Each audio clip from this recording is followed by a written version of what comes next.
Hello everyone, welcome to all of you. आप सभी का आपके अपने प्यारे कॉन्सेप्ट डिकोडर पे स्वागत है। मैं पीयूष परासर आप सभी का स्वागत करता हूं कॉन्सेप्ट डिकोडर प्लेटफॉर्म के ऊपर। हम एक इम्पोर्टेंट क्लास में जुड़ चुके हैं जिसमें हम सॉइल मैकेनिक्स की कंप्लीट रिवीजन करेंगे।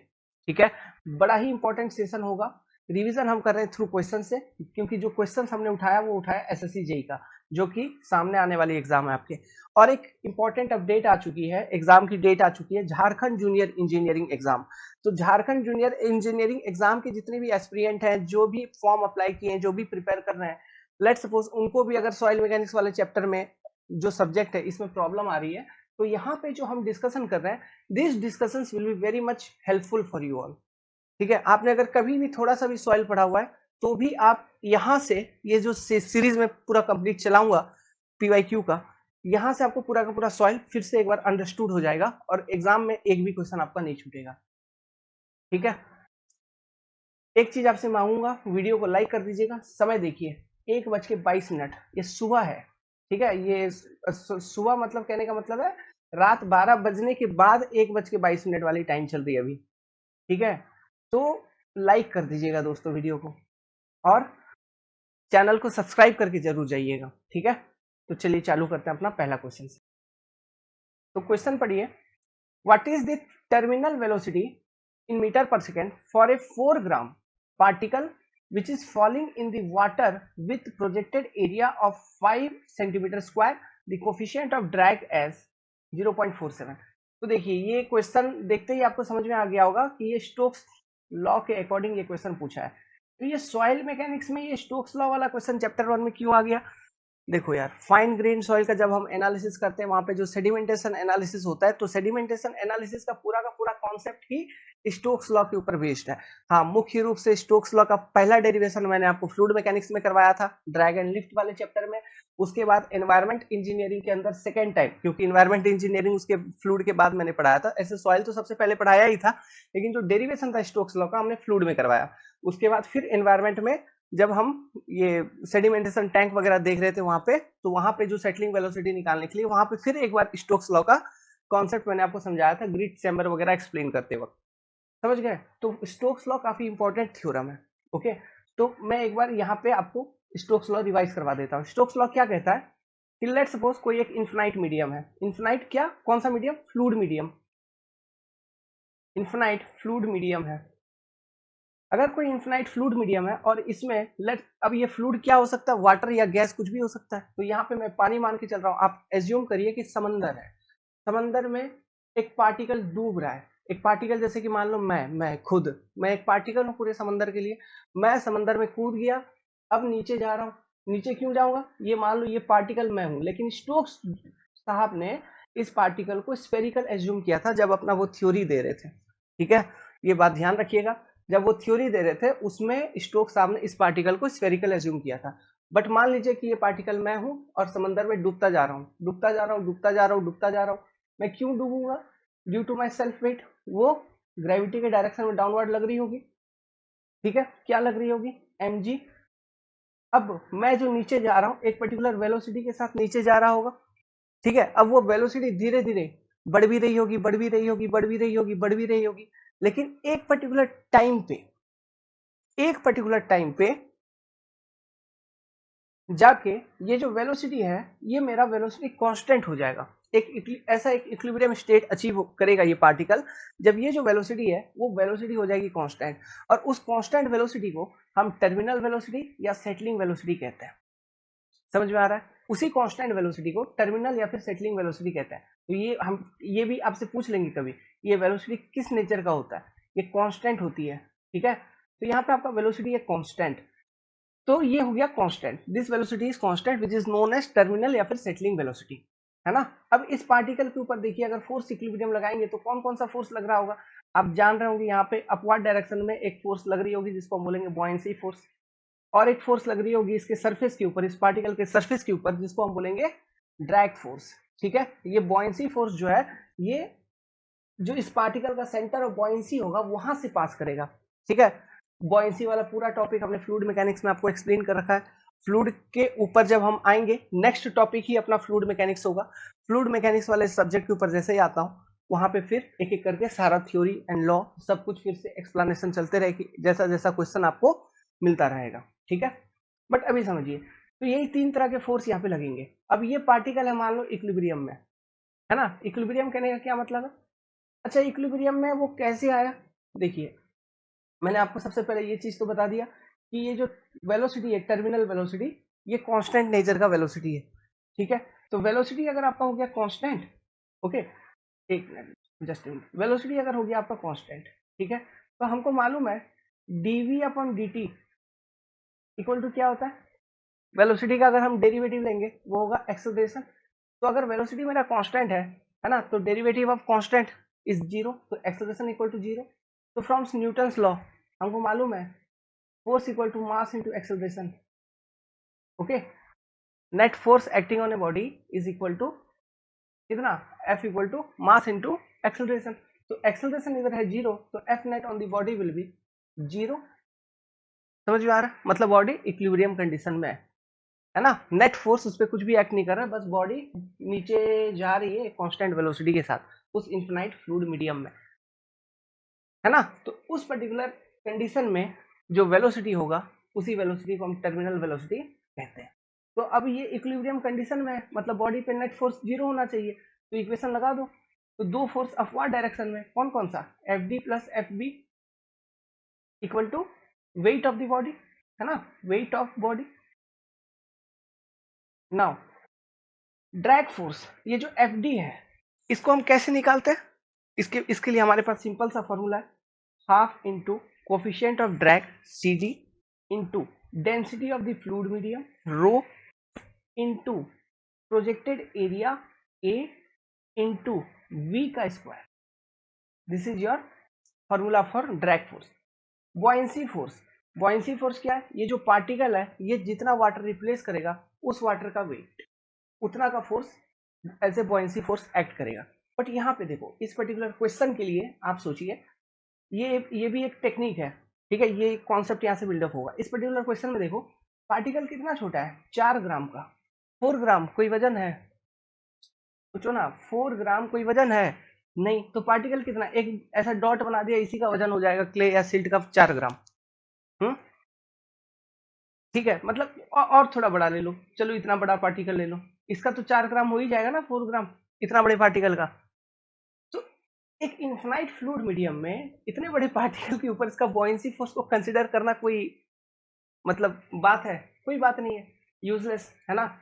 और प्लस प्लस तो प्लस, इस पर्टिकुलर सवाल में, इस पर्टिकुलर क्वेश्चन के अंदर हमें इसका शेप के बारे में नहीं बताया, तो इसका शेप वगैरह के बारे में नहीं बताया, तो इसका वॉल्यूम हम नहीं कैलकुलेट कर पाएंगे, इस पार्टिकल का डायमेंशन वगैरह नहीं बताया, है ना। ये तो हम जानते हैं कि स्टोक्स साहब ने स्फेरिकल लिया था, बट यहाँ पे बोला तो नहीं है साफ साफ कुछ, ओके। तो हम यहाँ पे बॉयंसी फोर्स को नेग्लेक्ट कर सकते हैं, और हमको नेग्लेक्ट करना भी पड़ेगा। इसको आप यहाँ पे नेग्लेक्ट कर दीजिए इस पर्टिकुलर क्वेश्चन के लिए, ठीक है, क्योंकि किसी भी तरह का हिंट नहीं दिया गया है क्वेश्चन में कि आप बॉयंसी फोर्स को कंसिडर करें। क्लियर है बात? तो बॉयंसी फोर्स को हमने नेग्लेक्ट कर दिया, तो अब इक्वेशन है, इक्वेट कर दीजिए, half C D rho A V square equal to weight of the body M into G. Mass आपको दिया है 4 ग्राम, तो हमको आंसर किसमें निकालना है? मीटर पर सेकेंड में, तो इसको केजी में कन्वर्ट कर लेते हैं, डिवाइडेड बाय 1000 गुना g 9.81 metre per second square, है ना। अब इधर पुट कर दो वैल्यू, 1/2 इंटू सी डी का वैल्यू दिया है 0.47। Now rho 1000 into projected area, question में गिवन है 5 सेंटीमीटर स्क्वायर, तो 5 इंटू 10⁻⁻4 आ जाएगी, है ना, इंटू वी का स्क्वायर इक्वल टू 4/1000 इंटू 9.81। यहाँ से सॉल्व करेंगे तो ये जो वी स्क्वायर है, ये वी स्क्वायर का वैल्यू अपने को कितना मिलेगा? ये एसएससी जेई का क्वेश्चन है 1 नंबर में, ये वी स्क्वायर का वैल्यू आपको मिलेगा 0.33396। यहाँ से वी कैलकुलेट करोगे, ये मिल जाएगा आपको 0. ये वी का वैल्यू आपको मिल जाएगा 0.58 मीटर पर सेकेंड। ऑप्शन में है ये वैल्यू, ठीक है। तो answer will be V S 0.58 metre per second. समझ में आ रहा बात? ठीक है, तो इस तरह से क्वेश्चन को हम सॉल्व करेंगे। अब देखिए, एक बुद्धिमानी वाला चीज बोलता हूँ। अभी एसएससी जेई जैसे एग्जाम में इस तरह का जब क्वेश्चन आ जाएगा, क्योंकि इसमें कुछ थोड़ा टफ न्यूमेरिकल कैलकुलेशन है ना, स्क्वायर वगैरह कैलकुलेट करने में आपका गलती हो सकता है, अंडर रूट वगैरह कैलकुलेट करने में। तो 1 नंबर का क्वेश्चन है ही, भले ही आप जान रहे हैं, ठीक है, प्लस इसमें लॉजिक भी था, ये बॉयंसी वाला, तो थोड़ा ये टफ लेवल का क्वेश्चन है जेई के रेस्पेक्ट में। अगर हम देखें तो इस तरह के क्वेश्चन को इग्नोर मारना चाहिए, हटाओ, स्किप कर दो, जानते हो दिमाग लगाने की जरूरत ही नहीं है। ठीक है, मतलब आप यही सोचिएगा ना, जेई एग्जाम में जब बैठे हैं तो आप यही सोचिएगा, प्रैक्टिकल चीज है। 10-15 सेकंड के अंदर अगर क्वेश्चन ढंग से समझ में नहीं आया तो हटाओ और निकलो आगे, बस। ओके, या फिर अधिक से अधिक 20 सेकंड दे दो, उसके अंदर अगर क्वेश्चन समझ में आ गया है और लग रहा है कि आंसर निकल जाएगा, तब तो रहिए। या फिर आपको उसी वक्त समझ में आ गया कि नहीं आंसर तो निकल जाएगा, कैलकुलेशन वगैरह फिर इसमें टफ है, फिर आगे निकलो, कोई जरूरी नहीं है उसमें दिमाग खटाना। आप आगे के क्वेश्चंस को देखिए, फिर उनको सॉल्व करिए। अगर फिर लास्ट में जब टाइम बचेगा तो इस तरह के क्वेश्चन को आइए अटेम्प्ट करिए, और मुझे लगता है आपको टाइम एक्स्ट्रा मिलेगा नहीं वहां पे। एक बार किसी क्वेश्चन से आगे बढ़े तो बढ़े, है ना, तो बढ़ना जरूरी है, किसी क्वेश्चन पे अटकना नहीं। इस तरह का क्वेश्चन अटकाऊ वाला क्वेश्चन होता है। ओके, चलिए अगला देखते हैं। 10 मिनट इसी में ले लिया, सिंपल सा है question. Casagrande apparatus is used to determine what? Casagrande apparatus is used to determine the liquid limit। ठीक है, इसके ऊपर इससे जस्ट पहले वाले वीडियो में मैंने डिटेल एक्सप्लेनेशन कर दिया था। कासाग्रांडे apparatus की मदद से जो हम लिक्विड लिमिट निकालते हैं, corresponding to 25 number of blow, जो वाटर कंटेंट आपके सॉइल में मिलेगा, वही वाटर कंटेंट जो होगा सॉइल का लिक्विड लिमिट होता है। समझ गए बात को? ठीक है, नाउ यहाँ पे कासाग्रांडे मेथड, ये एक टाइम कंज्यूमिंग मेथड है, टाइम कंज्यूमिंग, बट जो लिक्विड लिमिट का वैल्यू देता है उसका एक्यूरेसी काफी ज्यादा होता है, एक्यूरेट मेथड होता है। ये मेथड को हम लेबोरेटरी मेथड है, ये लैब मेथड। ऐसे लिक्विड लिमिट डिटरमाइन करने के जितने भी मेथड है सारे लैब मेथड है। लिक्विड लिमिट को डिटरमाइन करने के लिए एक तो हो गया कैसाग्रांडे मेथड, दूसरा मेथड का नाम था one point method, one point method, ठीक है। तीसरा नाम था static cone penetration method. Static cone penetration method, चूंकि यहाँ पे पेनिट्रेशन शब्द है तो मैंने समझाया था इससे पहले वाले में, उसका डेरिवेशन सबको समझा दिया था पहले। आगे स्टैटिक कोन पेनिट्रेशन मेथड के अंदर याद रखना, corresponding to 25 mm of penetration in soil, ठीक है, जो भी सॉइल होगा उसमें corresponding to 25 mm of penetration जो वाटर कंटेंट होगी वही होती है उसकी लिक्विड लिमिट। ये है स्टैटिक कोन पेनिट्रेशन मेथड का फैक्ट, वो बात ध्यान रखिएगा। इसमें जो कोन यूज किया जाता है स्टैटिक कोन पेनिट्रेशन मेथड में, जो कोन होता है एक मेटल कोन होती है, उसकी वेट होती है 148 ग्राम, ठीक है। और जो कोन एंगल होता है, इस तरह का एक कोन होता है, और जो कोन एंगल होता है ये एंगल, ये होता है 30 ± 1 डिग्री, ये कोन एंगल होता है, और इस कोन का वेट होता है 148 ग्राम। अब इसके नीचे जो हम सॉइल रखते हैं, सॉइल स्पेसिमेन, ठीक है, एक सिलेंड्रिकल सॉइल स्पेसिमेन रखते हैं जिसका हाइट होता है 5 सेंटीमीटर और इसकी डायामीटर भी होती है 5 सेंटीमीटर। ध्यान में रहेगा, हाइट और डाया भी होता है 5 सेंटीमीटर। नाउ अब देखिए, इसका फॉर्मूला भी अब लिख ही देता हूँ, इतना सारा कुछ लिख दिया तो फॉर्मूला। लेट्स सपोज ये जो सॉइल सैंपल बनाया था आपने, इसमें एक पर्टिकुलर वाटर कंटेंट मिला के इस सॉइल स्पेसिमेन को आपने बनाया, ठीक है, इसका ये वाटर कंटेंट ये है वो। तो अब लिक्विड लिमिट एक्सपेरिमेंट करने के बाद जो लिक्विड लिमिट होगा वो क्या होगा, liquid limit will be equal to this water content plus 25 - y into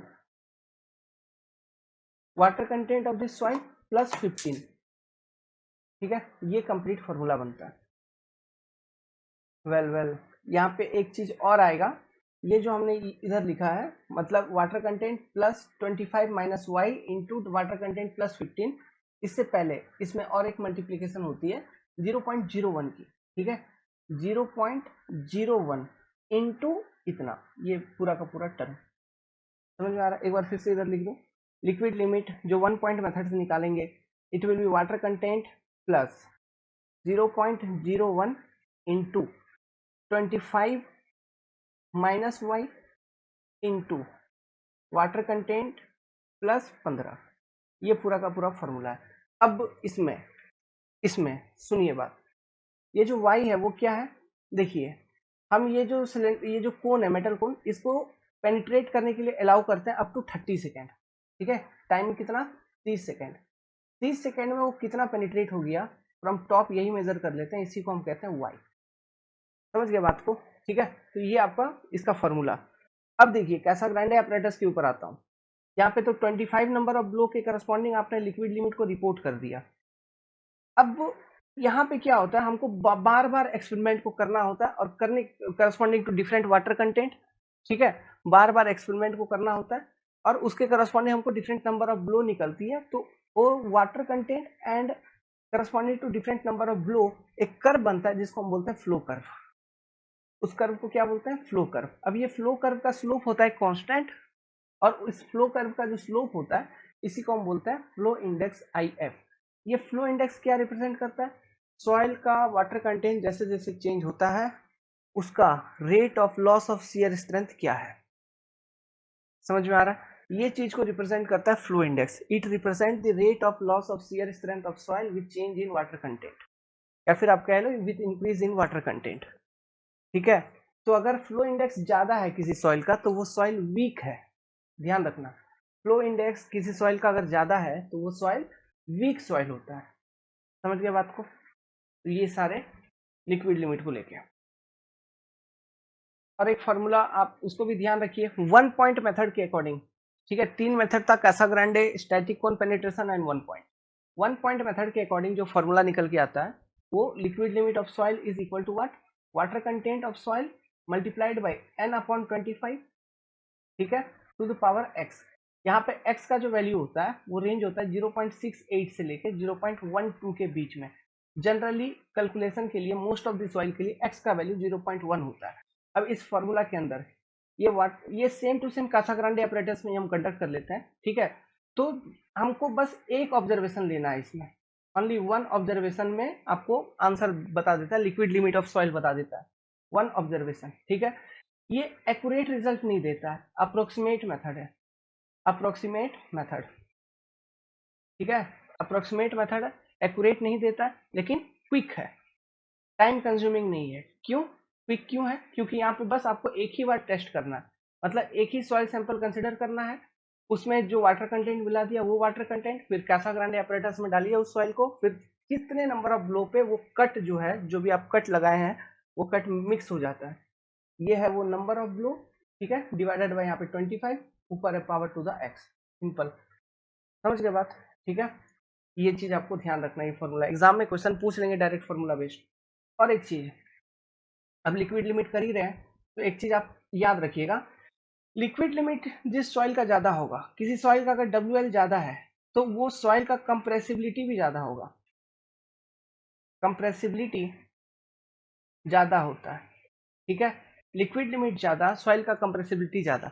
सो बकायदा जब आप सॉइल क्लासिफिकेशन पढ़ेंगे तो वहां पे हम पढ़ेंगे कि based on liquid limit soil को कैसे क्लासिफाई किया जाता है। 3 रेंज होती है क्या, एक देखिए, एक मैं लिखता हूँ यहाँ पे, एक मैं लिखूंगा 35। ठीक है, लेस देन 35, एक मैं लिखता हूँ लेस देन 35, और एक लिखता हूं मैं यहाँ पे 50। ओके, और एक लिखूंगा ग्रेटर देन 50, ऐसा। तो देखिए, जितने भी सॉइल का लिक्विड लिमिट लेस देन 35 है, यहाँ पे कंप्रेसिबिलिटी का बात कर रहा हूँ। ठीक है, जितने भी सॉइल का लिक्विड लिमिट 35% से कम है उसका कंप्रेसिबिलिटी लो होगा। 35 से 50% के बीच अगर लिक्विड लिमिट है तो उसका कंप्रेसिबिलिटी इंटरमीडिएट होता है। अगर ग्रेटर देन 50, ठीक है, 50 से ज्यादा अगर किसी का लिक्विड लिमिट है किसी भी सॉइल का तो उसका कंप्रेसिबिलिटी हाई होगा। समझ गए? तो यहाँ पे 3 बात समझ गए, LIH ये कैसे आता है, तो ये क्लासिफिकेशन है बेस्ड ऑन लिक्विड लिमिट। आगे सॉइल क्लासिफिकेशन वाले चैप्टर में और आप पढ़ेंगे, बट ये रेंज आपको याद रखना है। ठीक है, सॉइल को क्लासिफाई करने में मदद करेगा आपका। अब और एक चीज याद रखना है, ये क्वेश्चन भी आपसे पूछ लेंगे कि किस सॉइल का लिक्विड लिमिट का वैल्यू क्या है। तो देखिए, ग्रेवल एंड सैंड जो होगा इसका लिक्विड लिमिट आपको याद रखने की जरूरत नहीं है, 10 to 15% के आसपास इनका लिक्विड लिमिट होता है। तो ये याद रखने की जरूरत नहीं है क्योंकि ग्रेवल एंड सैंड जो होते हैं वो नॉन प्लास्टिक कैटेगरी में आता है ना, तो इसका लिक्विड लिमिट और प्लास्टिक लिमिट याद रखने का जरूरत नहीं है अपने। सिल्ट का लिक्विड लिमिट याद रखो, सिल्ट का लिक्विड लिमिट होता है 30 से 40%। नाउ क्ले का बात कर रहा हूँ। क्ले में 3 तरह का क्ले, एक है अलुवियल क्ले, अलुवियल, दूसरा है ब्लैक कॉटन क्ले, जो आप बोलते हो ब्लैक क्ले। ब्लैक सॉइल जो होती है ये एक्सपेंसिव सॉइल होती है, एक्सपेंसिव सॉइल कहने का मतलब है इसका वॉल्यूम चेंज काफी ज्यादा होता है, वॉल्यूम चेंज काफी ज्यादा होता है। ये जो ब्लैक सॉइल होती है, these are highly active soil, ठीक है। इस तरह का सॉइल कंस्ट्रक्शन पर्पज से अच्छा नहीं होता है। ये सब चीजें याद रहेगा आपको, ठीक है। अब ये वॉल्यूम चेंज ज्यादा क्यों होता है, ये चीज हम कहां से पता लगा पाते हैं? एक पैरामीटर है वॉल्यूमेट्रिक श्रिंकेज, ठीक है, एक पैरामीटर है वॉल्यूमेट्रिक श्रिंकेज। वहां से हमें ये पता चलती है कि इसकी वॉल्यूम चेंज ज्यादा होता है, क्योंकि इसका वॉल्यूमेट्रिक श्रिंकेज ज्यादा हो जाएगा। समझ में आ रहा है? ओके, तो वो वॉल्यूमेट्रिक श्रिंकेज वाला क्वेश्चन कहीं आएगा, मेरे को तो नहीं दिखा पूरे का पूरा एसएससी का प्रीवियस ईयर क्वेश्चंस में, लेकिन अगर कहीं आता है तो वहां पे मैं फिर वो सब रेशियो डिस्कस कर लूंगा एक बार, ठीक है। 3 तरह का रेशियो होता है, एक होता है वॉल्यूमेट्रिक श्रिंकेज, ठीक है, फिर और एक चीज होता है लीनियर श्रिंकेज, और एक चीज होता है आपका डिग्री ऑफ श्रिंकेज, ठीक है, और एक श्रिंकेज रेशियो आर। ये 4 चीजें, ठीक है। इसके बेसिस पे क्वेश्चन अभी तक आया नहीं है एसएससी के अंदर। हाँ, ईएस गेट वगैरह में पूछे हैं, लेकिन एसएससी में ये नहीं पूछा है। जो ब्लैक सॉइल है, और बता ही रहा हूं तो और कुछ बता देता हूं, इसका याद रखिएगा, जो श्रिंकेज रेशियो होता है ना, सॉरी श्रिंकेज लिमिट, यहाँ पे लिखा हुआ है देखिए श्रिंकेज लिमिट WSR, तो ब्लैक सॉइल का श्रिंकेज लिमिट भी काफी कम होती है, वेरी लेस, है ना। तो ये अलुवियल सॉइल, ब्लैक सॉइल, और एक क्ले होता है बेंटोनाइट क्ले के बारे में क्या बताऊं, इसका इम्परमिएबिलिटी काफी ज्यादा होता है, मतलब ये काफी हाईली इम्परमिएबल होती है। बेंटोनाइट क्ले का बकायदा हम वाटर प्रूफिंग वगैरह करने में यूज करते हैं, ठीक है, जेन्यूनली, तो ये चीजें ध्यान रखिएगा। तो अब देखिए, सिल्ट का मैंने लिक्विड लिमिट बता दिया 30 से 40%। क्ले जो अलुवियल है, इसका जो लिक्विड लिमिट होता है ये होता है 40 से 150%। देखिएगा, जितने भी बात हम लोग यहाँ पे डिस्कस कर रहे हैं सब इम्पोर्टेंट है ना। मैं आपको एक ओवरऑल चीज बताना चाहता हूँ, यहाँ से जो भी हम बातचीत कर रहे हैं क्वेश्चंस आएंगे, जो बात भी कर रहे हैं उधर से भी क्वेश्चन आ जाएंगे। जो यहाँ पे ब्लैक सॉइल के बारे में इतना सारा चीज बताया, ये कीवर्ड सीधा पूछ लेगा आपसे, ओके।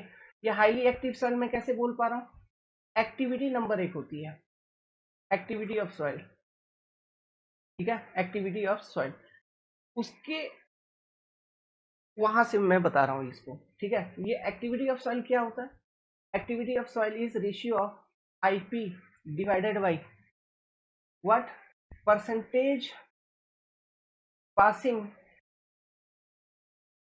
टू माइक्रोन, ठीक है, percentage of soil passing to micron, ये होती है आपका एक्टिविटी, ठीक है, एक्टिविटी। तो किसी सॉइल का अगर एक्टिविटी ज्यादा है, ठीक है, किसी भी सॉइल का अगर एक्टिविटी नंबर ज्यादा है तो उसका श्रिंकेज एंड स्वेलिंग भी ज्यादा होगा, मतलब वो एक तरह का एक्सपेंसिव सॉइल की कैटेगरी में आ जाएगा। समझ में आ रहा बात? किसी भी सॉइल का एक्टिविटी अगर ज्यादा है, उसका श्रिंकेज एंड स्वेलिंग प्रॉपर्टी भी अधिक होगा।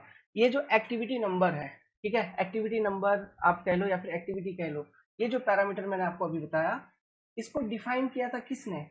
इसको डिफाइन किया था हमारे एक भूतपूर्व वैज्ञानिक ने, जिनका नाम है स्कैम्पटन, ठीक है, स्कैम्पटन साहब ने इस एक्टिविटी को डिफाइन किया था। समझ में आया बात? ओके, यहाँ पे देखिए एक्टिविटी नंबर किसके ऊपर डिपेंड कर रहा है, बेसिकली आईपी के ऊपर डिपेंड कर रहा है, प्लास्टिसिटी प्रॉपर्टी के ऊपर डिपेंड कर रहा है। प्लास्टिसिटी प्रॉपर्टी किसके ऊपर डिपेंड करती है? प्लास्टिसिटी प्रॉपर्टी डिपेंड करती है परसेंटेज ऑफ क्ले मिनरल्स, कि क्ले मिनरल्स का कितना कंटेंट है और कौन सा क्ले मिनरल है, मोंटमोरोलोनाइट है या कौन सा है। क्ले मिनरल्स के ऊपर डिपेंड करता है, प्लस उसके क्वांटिटी के ऊपर डिपेंड करता है, प्लस एब्जॉर्ब्ड वाटर के ऊपर डिपेंड करता है ये प्लास्टिसिटी, है ना। तो अगर किसी भी सॉइल का एक्टिविटी अगर ज्यादा है ना, तो हम यहाँ पे ये समझ पाएंगे कि उसमें फाइननेस काफी ज्यादा होगा या फिर क्ले मिनरल वगैरह ज्यादा होगा, इसलिए तो एक्टिविटी उसका ज्यादा आ रहा है। प्लास्टिसिटी प्रॉपर्टीज अधिक होंगे, इसलिए तो उसका एक्टिविटी ज्यादा आ रहा है। तो जो हाईली एक्टिव सॉइल होता है that is not suitable for engineering purpose. Okay, अभी एक्टिविटी को डिफाइन करने के लिए हमारे पास जो नंबर होती है याद रखिएगा 0.75, लेस देन 0.75, फिर 0.75 से 1.25, फिर ग्रेटर देन 1.25। किसी भी सॉइल का एक्टिविटी नंबर अगर लेस देन 0.25 आया तो उस सॉइल को हम बोलेंगे इनएक्टिव, अच्छा सॉइल है।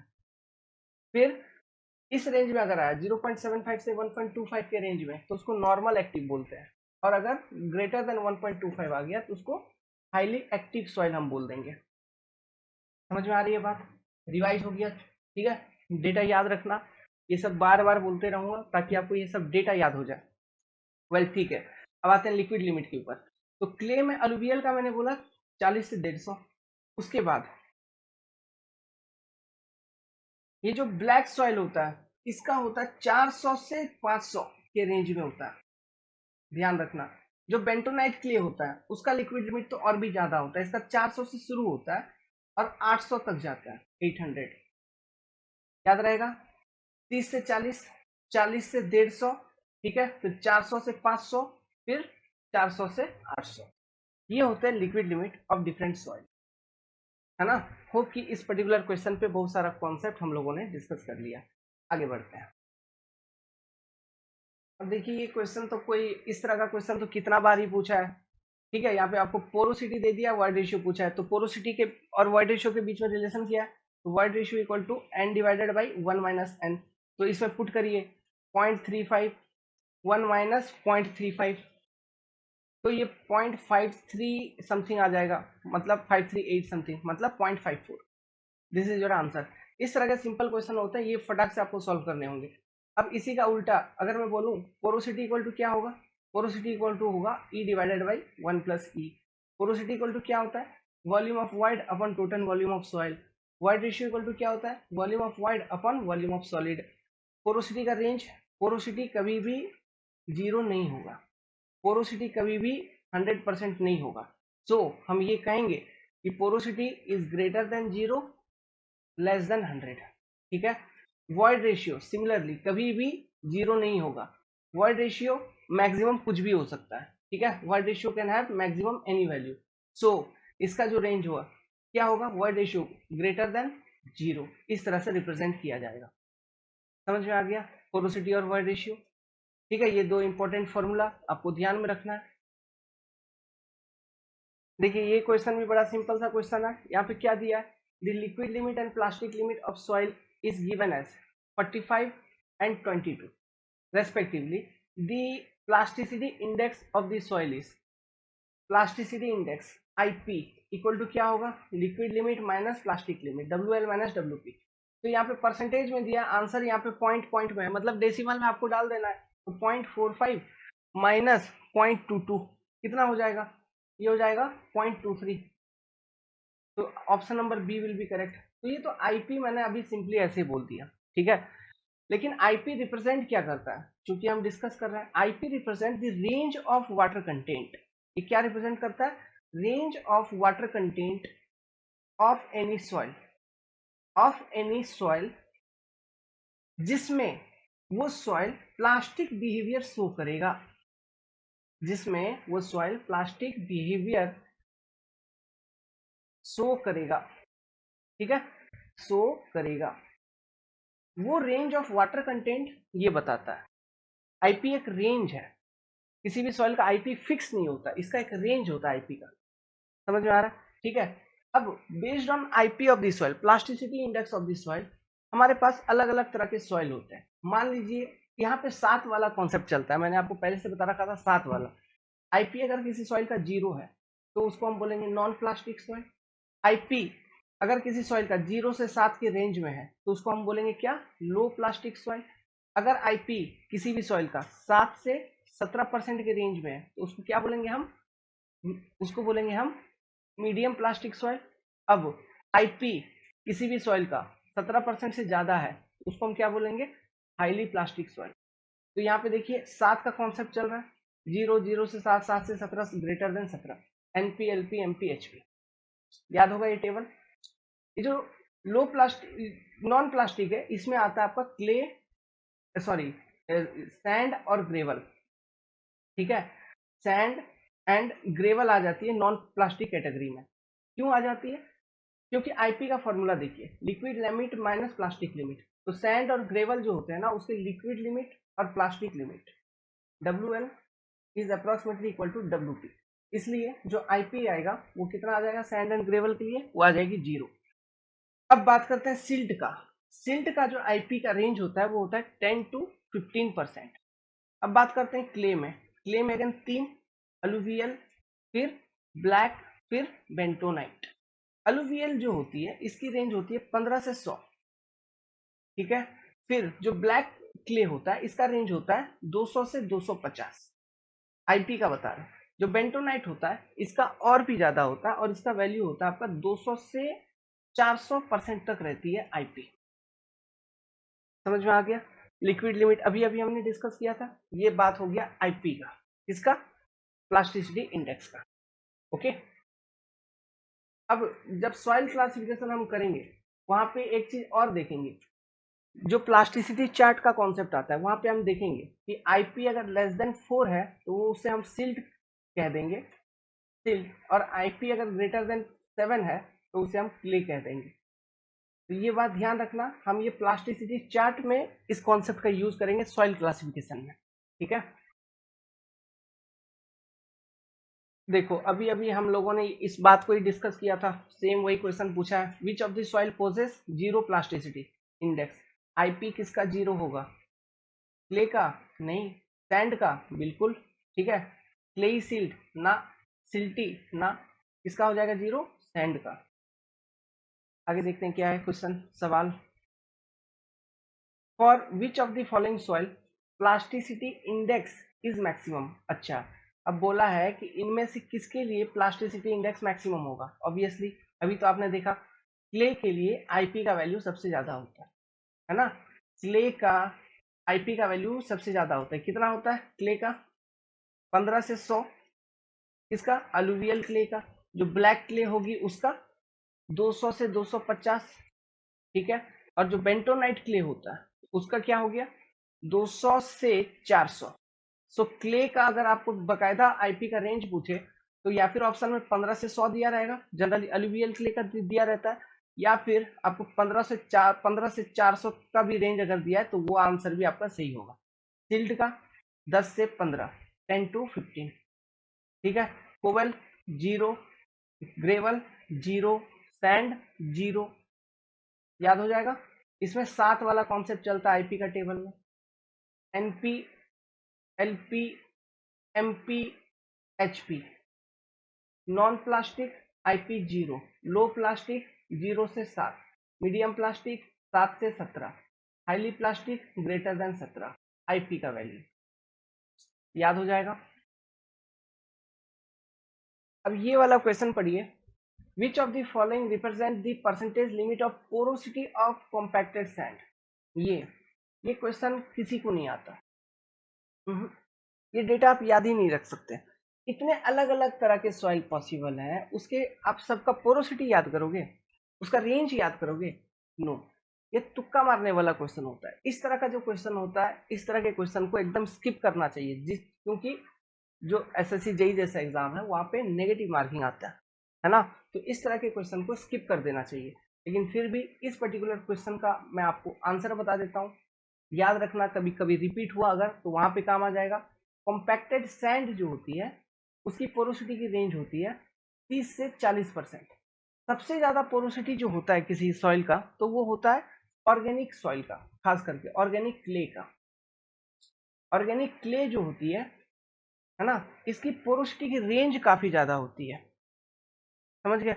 इसका पोरोसिटी का रेंज अगर बात करूं तो लगभग 0.5 से लेके 0.75 के अराउंड रहता है, मतलब 50 से 75%, 50 to 75% के अराउंड ऑर्गेनिक क्ले का। तो ये ध्यान रखिएगा, ठीक है। और सबसे कम अगर पोरोसिटी का रेंज किसी का होता है तो वो होता है ग्रेवल का। ग्रेवल में पोरोसिटी सबसे कम होती है, ठीक है। पोरोसिटी ग्रेवल में कितना होता है, इसका रेंज अगर मैं बताऊं, ये रेंज अप्रोक्सीमेटली 0.15 से लेके 0.22, मतलब 15 से 22% तक होती है। ग्रेवल हो गया, या फिर आपके पास ग्रेवल भी है प्लस सैंड भी है प्लस उसमें सिल्ट भी मिक्स है, तो ये भी जो सॉइल होगा उसका भी लगभग यही पोरोसिटी का रेंज होगा। ठीक है, आप ध्यान रखिएगा। या फिर ग्रेवल में आप क्ले मिला दो, या फिर ग्रेवल में सैंड भी है, क्ले भी है, सब कुछ है। मतलब कोर्स ग्रेन्ड सॉइल जो होता है, सीधा सीधा ये याद रखिएगा लॉजिक, कोर्स ग्रेन्ड सॉइल जो होता है उसका पोरोसिटी कम होता है। ठीक है, और जो फाइन ग्रेन्ड सॉइल होते हैं उसका पोरोसिटी का वैल्यू ज्यादा होता है। पोरोसिटी क्या होता है? Volume of void upon total volume of soil. ठीक है, तो फाइन ग्रेन्ड सॉइल में जो total volume of overall volume of void होता है वो अधिक होता है as compare to coarse grained soil, इसलिए फाइन ग्रेन्ड सॉइल का पोरोसिटी जनरली हाई होता है। तो यहाँ पे आप देख पा रहे हैं कि जो हम पोरोसिटी का बात कर रहे थे वो बात कर रहे थे ऑर्गेनिक क्ले का। ठीक है, इसका बात कर रहे थे ऑर्गेनिक क्ले का। तो ऑर्गेनिक क्ले का जो पोरोसिटी है वो आप देख रहे हैं 50 से 75%, काफी ज्यादा हाई है। ओके, तो इस तरह का क्वेश्चन ना आएगा तो तुक्का लगाना है या फिर स्किप करना है। ओके, मैं इसमें आपका कोई मदद अधिक नहीं कर पाऊंगा, तो बस क्वेश्चन था इसलिए मैंने एक्सप्लेन कर दिया थोड़ा सा। जरूरत नहीं है ऐसा क्वेश्चन को स्किप करना है, यकीन मानिए सब चीज आना कोई जरूरी नहीं है, वो किसी को नहीं आता। नेक्स्ट इसको पढ़िए, द ग्रेन साइज mm में of medium grain sand lies between. ये देखिए, ये अच्छा क्वेश्चन है, ये अपने काम का है। ये पार्टिकल साइज क्लासिफिकेशन से है। अगर मैं बताऊं, ये चार्ट याद रखना। देखो यार, क्या होता है ना, एक तो याद रखना आपको 300 याद रखना, 300, फिर याद रखना 80, फिर याद रखना 80 के बाद सीधा 4.75 mm, ये याद रखेगा। उसके बाद याद रखना 75 माइक्रोन। ठीक है, 1 माइक्रोन इक्वल टू 10⁻³ mm होती है, या फिर इसको आप 10⁻⁶ मीटर लिख सकते। उसके बाद आप सीधा याद रखना 2 माइक्रोन। ठीक है, अब इसमें मैं आपको बता रहा हूं, देखिए 300 से लेके 80 के बीच में जो आता है ये साइज का, ठीक है, ये mm में है, ये mm में है। ठीक है, ये भी mm में है। 300 to 80 के बीच में कोबेल। फिर 300 mm से भी ज्यादा उसको बोलते हैं बोल्डर्स।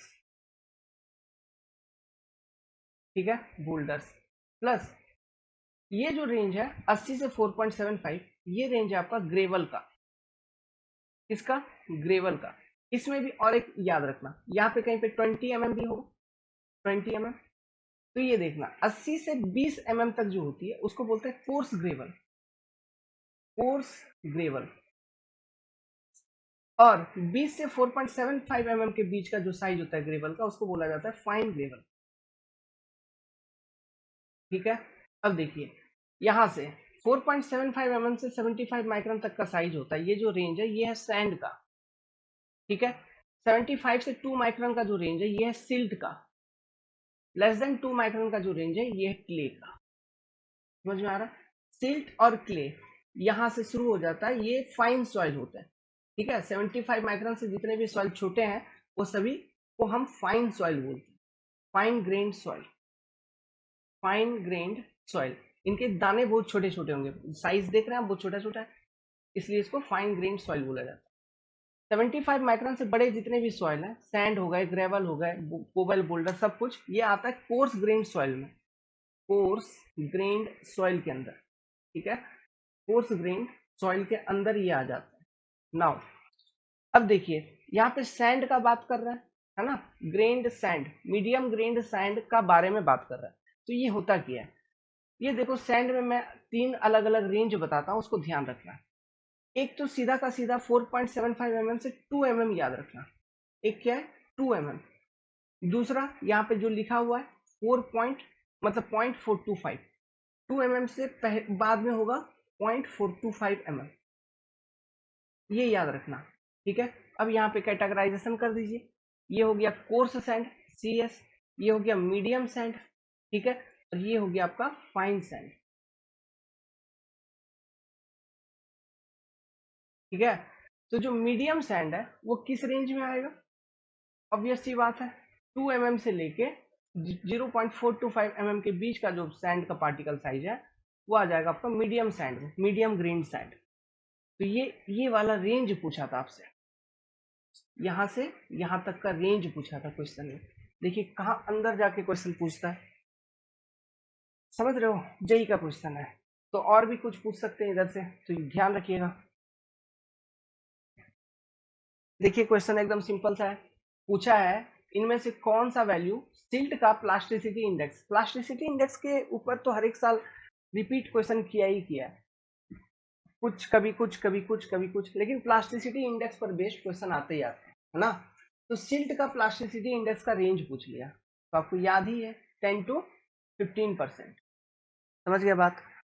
अच्छा एक चीज और, ये जो 10 to 15%, चूंकि सिल्ट का प्लास्टिसिटी इंडेक्स इस रेंज में आ रहा है, तो इसका कैटेगरी क्या है ये भी पूछ सकता है। क्या ये नॉन प्लास्टिक है, लो प्लास्टिक है, मीडियम प्लास्टिक है, हाईली प्लास्टिक है, किस कैटेगरी में सिल्ट आता है। तो आपको मालूम है जो ये रेंज है ना, मीडियम प्लास्टिक का, वो है 7 से 17। तो 10 से 15 किस रेंज में आ गया, 7 से 17 में, तो इस रेंज में सिल्ट आ जाएगा, समझ गए। और क्ले जितने भी हैं वो हाईली प्लास्टिक में आ जाएगा। क्ले क्यों, क्ले में क्ले मिनरल्स अधिक होता है, खास करके मॉन्ट मोरोलोनाइट, मॉन्ट मोरोलोनाइट, मैं तो इसको ऐसे लिखता हूँ इस मिनरल का नाम। ये भी मॉन्ट मोरोलोनाइट दो तरह का होता है, एक होता है कैल्शियम वाला, एक होता है सोडियम वाला, ठीक है। अब calcium montmorillonite and sodium montmorillonite. अब कैल्शियम और सोडियम में सबसे ज्यादा प्लास्टिक बिहेवियर सोडियम वाला शो करता है, हाईली प्लास्टिक, हाईली प्लास्टिक, समझ में आ रहा है, ये ध्यान रखिएगा। तो ये भी जेई में तो नहीं पूछा है, ईएससी में एक बार पूछा हुआ था सोडियम वाला, ठीक है, मेरे को ध्यान है ईएससी में पूछा था, तो इस बात को ध्यान रखिएगा। तो और इसमें और क्या बात कर सकते हैं, बस यही चीज तो था। और इसमें साथ वाला कॉन्सेप्ट चलता है, तो आपको मालूम है, याद ही हो गया होगा, एक दो क्वेश्चन में डिस्कस किया ही हम लोगों ने। देखिए ये वाला अच्छा क्वेश्चन है, क्वेश्चन पढ़िए। If a grading curve is horizontal between the portion of 20 mm ISC and 4.75 mm ISC. The graded aggregate do not contain what? अब ये ग्रेडिंग कर्व मतलब सीव कोई भी आपके पास सॉइल सैंपल है, उसका आपने सीव एनालिसिस किया, क्या किया, सीव एनालिसिस। सीव एनालिसिस करने के बाद, ठीक है, आपने परसेंटेज फाइनर वगैरह सब कुछ निकाला, है ना, उसको यूज करके, और परसेंटेज फाइनर एंड पार्टिकल साइज वाला कॉन्सेप्ट को यूज करके हम क्या करते हैं, हम बनाते हैं ग्रेडिंग कर्व, ठीक है, ग्रेडिंग कर्व। तो यहाँ पे क्वेश्चन में आपसे पूछा जा रहा है कि अगर आपने जब सीव एनालिसिस किया, उसमें क्या हुआ कि 20 mm से लेके 4.75 mm के बीच ये जो पार्टिकल साइज है, मान लीजिए यहाँ पे हम क्या बोलते हैं, कैसा ये ग्रेडिंग कर्व कैसा होता है, देखिए। देखिए यहाँ से क्वेश्चन बहुत अलग अलग तरह के आ सकते हैं। आपको सबसे पहले ग्रेडिंग कर्व समझिए, वाई एक्सिस के अलावा हम लिखते हैं परसेंटेज फाइनर, क्या लिखते हैं, percentage finer than a particular size, percentage finer than a particular size को वाई एक्सिस के अलावा रिप्रेजेंट किया जाता है, और इसको अरिथमेटिक स्केल में रिप्रेजेंट करते हैं। अरिथमेटिक स्केल, अरिथमेटिक स्केल मतलब सिंपली यहाँ पे जैसे यहाँ से ये 0% फाइनर, 10%, 20, 30, है ना, 40, ऐसे। तो this is the arithmetic scale. X axis के अलॉन्ग में हम क्या रिप्रेजेंट करते हैं, पार्टिकल साइज, यहाँ पे पार्टिकल साइज को रिप्रेजेंट किया जाता है। और लोगैरिथमिक स्केल, लोगैरिथमिक स्केल में, लोगैरिथमिक स्केल में रिप्रेजेंट करने का मतलब क्या है, जैसे यहाँ पे पार्टिकल साइज लिखा रहेगा ऐसे, मतलब छोटा से बड़ा होता है ना, log 10.2 माइक्रोन, log 10 75 माइक्रोन, ऐसा log 10 4.75 mm मान लो, ऐसा, इस तरह से छोटा से बड़ा ऐसे पार्टिकल साइज चलेगा। तो पार्टिकल साइज जो लिखते हैं हम लॉग स्केल में लिखते हैं, और जो परसेंटेज फाइनर लिखते हैं वो लिखते हैं अरिथमेटिक स्केल में। और सीव एनालिसिस करने के बाद हम परसेंटेज फाइनर वगैरह निकालते हैं किसी भी एक पर्टिकुलर साइज के करस्पॉन्डिंग, उसके बाद फिर हम प्लॉट करते हैं एक तरह का कर्व। ये जो कर्व होता है इसी को बोला जाता है ग्रेडिंग कर्व, ठीक है, इसी कर्व को बोला जाता है ग्रेडिंग कर्व। तो ये जो ग्राफ है ये एक तरह का सेमी लॉगरिथमिक ग्राफ होती है, सेमी लॉग ग्राफ, ये भी ध्यान रखिएगा, सेमी लॉग ग्राफ। अब ये जो ग्रेडिंग कर्व है इसका जो शेप है, शेप, ठीक है, इसका जो शेप है ये ग्रेडिंग ऑफ सॉइल को रिप्रेजेंट करता है। ग्रेडिंग ऑफ सॉइल कहने का मतलब है कि सॉइल आपका वेल ग्रेडेड है या पुअरली ग्रेडेड है, यूनिफॉर्मली ग्रेडेड है, गैप ग्रेडेड है, क्या, ये चीज को कौन रिप्रेजेंट करता है, शेप, इसका शेप रिप्रेजेंट करता है ग्रेडिंग को। प्लस ये जो ग्रेडिंग कर्व है इसका जो पोजीशन है कि ये कहाँ से स्टार्ट हो रहा है। फॉर एग्जांपल देखिए, आपको मालूम है अभी अभी बात कर लिया हमने, जैसे ओरिजिन से हम आगे बढ़ेंगे तो पार्टिकल साइज छोटे छोटे छोटे छोटे फिर धीरे धीरे बड़े बड़े बड़े बड़े बड़े बड़े होते चलेंगे। तो इसका जो ओरिजिन रिप्रेजेंट, ओरिजिन होगा ग्रेडिंग कर्व का ओरिजिन, मान लो ग्रेडिंग ये वाला एक कर्व इसको लो और एक कर्व इसको लो, तो हमको ये समझ में आ रहा है, ये मान लीजिए पहला कर्व है, ये दूसरा कर्व है, सेकेंड कर्व। तो हम यहाँ से ये बता पाएंगे पहले कर्व को देख के कि पहला कर्व में जो सॉइल पार्टिकल है उसका जो साइज है वो छोटे छोटे हैं, हम ये बोल पाएंगे टाइप ऑफ सॉइल। तो पोजीशन, ठीक है, ये ग्रेडिंग कर्व का जो पोजीशन है कि कहाँ से स्टार्ट होता है ये आपको हिंट देता है टाइप ऑफ सॉइल के बारे में। टाइप ऑफ सॉइल है ना, depending on it's particle size. क्यों, सेकंड वाले कर्व में हम, चूंकि ये कर्व यहाँ से स्टार्ट हुआ और ऐसे धीरे धीरे धीरे धीरे एक्सपैंड आगे बढ़ रहा है, तो और आगे आगे जैसे जाओगे यहाँ पे पार्टिकल साइज आपका बढ़ेगा ना, यहाँ पे यहाँ पे यहाँ पे, ये तो बढ़ता हुआ चल रहा है पार्टिकल साइज, समझ में आ रहा है। तो ये कहीं ना कहीं जो starting position of the grading curve है ये आपको टाइप ऑफ सॉइल का आइडिया देता है, समझ में आ रहा है बात, ठीक है। ये इंडिकेट इसको करता है कि सॉइल आपका ग्रेवल सॉइल है या सैंडी सॉइल है या सिल्टी है, क्ले है, क्या है। वो कौन रिप्रेजेंट करेगा, वो रिप्रेजेंट करेगा starting position of the grading curve. और जो शेप ऑफ ग्रेडिंग कर्व है ये रिप्रेजेंट करेगा grading, grading of the soil. Grading of the soil कहने का मतलब वेल ग्रेडेड या पुअरली ग्रेडेड। वेल ग्रेडेड कहने का मतलब है, मान लो कोई सॉइल वेल ग्रेडेड है, इसका मतलब हम ये समझेंगे कि उस पर्टिकुलर सॉइल में छोटे बड़े सभी डिफरेंट साइज के पार्टिकल्स प्रेजेंट है, जो कि उस सॉइल में होना चाहिए एक अच्छे सॉइल में, समझ में आ रहा है। पुअरली ग्रेडेड सॉइल हो गया या फिर यूनिफॉर्मली ग्रेडेड सॉइल हो गया, दोनों एक ही बात होती है, पुअरली ग्रेडेड कह लो या यूनिफॉर्मली ग्रेडेड कह लो। इसमें किसी एक या दो तरह का पार्टिकल साइज प्रीडोमिनेंटली प्रेजेंट रहेंगे, मतलब मैक्सिमम ग्रुप में प्रेजेंट रहेंगे, बाकी सारे पार्टिकल साइज स्किप होंगे, मतलब होंगे, प्रेजेंट होंगे ही नहीं। जैसा कि यहाँ पे क्वेश्चन पूछा हुआ है, यहाँ पे क्वेश्चन साफ साफ आपसे पूछा हुआ है कि ग्रेडिंग कर्व का जो शेप है वो कुछ ऐसा हो गया कि 20 mm वाला जो साइज है और 4.75 mm वाला जो साइज है इनके बीच में हॉरिजॉन्टल हो गया। मान लीजिए, देखिए यहाँ पे एक छोटा सा ग्रेडिंग कर्व बना रहा हूं मैं, इस क्वेश्चन के अकॉर्डिंग ये मान लो 20 mm वाला साइज है, एक मिनट, साइज छोटा से बड़ा चलेगा, ये लॉग स्केल में याद रखना, लॉग 10 लिख रहा हूँ। ये मान लो 4.75 mm वाला साइज है और ये 20 mm वाला साइज है, ठीक है, 20 mm वाला साइज। तो लेट्स सपोज जो कर्व थी आपकी वो सॉइल की, ठीक है, वो कहीं यहीं यहाँ से ऐसे स्टार्ट हुआ, ऐसे स्टार्ट हुआ, ऐसे स्टार्ट हुआ, 4.75 से 20 mm तक ये कर्व हॉरिजॉन्टल रही, फिर उसके बाद ऐसा वेरी कर रहा है। तो ये जो हॉरिजॉन्टल पोर्शन है, ठीक है, तो ये क्या रिप्रेजेंट कर रहा है, ये कर्व में अगर हॉरिजॉन्टल आ गया तो ये क्या रिप्रेजेंट करेगा, ये रिप्रेजेंट कर रहा है कि 4.75 mm से लेके 20 mm के बीच में जो भी पार्टिकल साइज आएंगे वो इस पर्टिकुलर सॉइल में प्रेजेंट नहीं है। तो इस तरह के सॉइल को हम बोलते हैं गैप ग्रेडेड सॉइल, या फिर इसको हम पुअरली ग्रेडेड भी कह देंगे, यहाँ पर कोई दिक्कत नहीं है, पुअरली ग्रेडेड, ठीक है। और अधिक अच्छे भाषा में आप कहोगे तो गैप ग्रेडेड, गैप ग्रेडेड। क्यों, क्योंकि कुछ सर्टेन पार्टिकल साइज इस पर्टिकुलर सॉइल में मिस है, प्रेजेंट नहीं है ना, वो स्किप हो गए, इसलिए गैप ग्रेडेड सॉइल या फिर ये एक तरह का पुअरली ग्रेडेड सॉइल है। यूनिफॉर्मली ग्रेडेड सॉइल जो होता है उसको हम स्पेशली कैसे बोलते हैं कि जो यूनिफॉर्मली ग्रेडेड सॉइल होगी उसकी जो ग्राफ होगी एकदम सीधा होगी, ऐसा, मतलब एक ही साइज होगा, पार्टिकल साइज एक ही पार्टिकल साइज का पूरा सॉइल कंपोज होगा, उसको हम बोलते हैं uniformly graded soil. Gap graded में इस तरह का एक हॉरिजॉन्टल लाइन आपको दिख जाएगा, है ना। तो गैप ग्रेडेड हो, यूनिफॉर्मली ग्रेडेड हो, ये सारे पुअरली ग्रेडेड सॉइल के कैटेगरी में आते हैं। वेल ग्रेडेड सॉइल का एग्जांपल क्या है, जो कर्व मैंने इधर आपको बना के दिखाया है, ये वाले, ये सारे, these are the well graded soil. इस तरह का अगर कर्व पूरा एक्सपैंड कर रहा है, तो इसको हम बोलेंगे वेल ग्रेडेड। क्यों? क्योंकि यहाँ पे हमको पता चल रहा है यहाँ ये स्टार्टिंग है और लास्ट पार्टिकल साइज यहाँ पर है इस कर्व का, ठीक है, यहाँ पर है, बट इसमें सभी तरह के पार्टिकल प्रेजेंट है इस पर्टिकुलर सॉइल में, तो this is well graded soil.